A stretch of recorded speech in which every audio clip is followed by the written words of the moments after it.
110 ஆண்டுகள் பழமையான அரசு பள்ளியின் ஆண்டு விழா நிகழ்ச்சியில் பல்வேறு பாடல்களுக்கு ஆடி தங்களது திறமையை வெளிப்படுத்திய மாணவ மாணவிகள் செல்போன் பயன்படுத்தக்கூடாது என்பதையும் செல்போன் பயன்படுத்துவதால் வரும் ஆபத்தையும் உணர்ந்து பெற்றோர்கள் குழந்தைகளை வளர்க்க வேண்டும் என்று வலியுறுத்தி தெனாலிராமன் நாடகம் மூலம் விழிப்புணர்வையும் ஏற்படுத்தினர். தேனி மாவட்டம் ஆண்டிப்பட்டி அருகே உள்ள சண்முக சுந்தராபுரம் கிராமத்தில் 110 ஆண்டுகள் பழமையான ஊராட்சி ஒன்றிய தொடக்கப்பள்ளி உள்ளது. இந்த பள்ளியின் ஆண்டு விழா நிகழ்ச்சி இன்று நடைபெற்றது.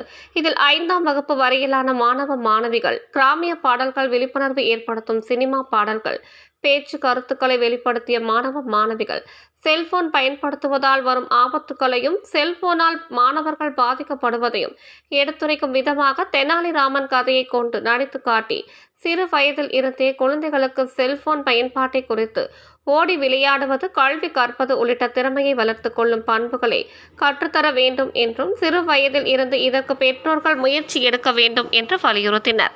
கொசுக்களால் ஏற்படும் நோய் தொல்லையில் இருந்து பாதுகாக்க தங்களை சுற்றி உள்ள பகுதிகளை சுகாதாரமாக வைத்துக் கொள்ள வேண்டும் என்றும் நாடகம் நடித்து காட்டினர். இது அனைவரையும் வெகுவாக கவர்ந்தது.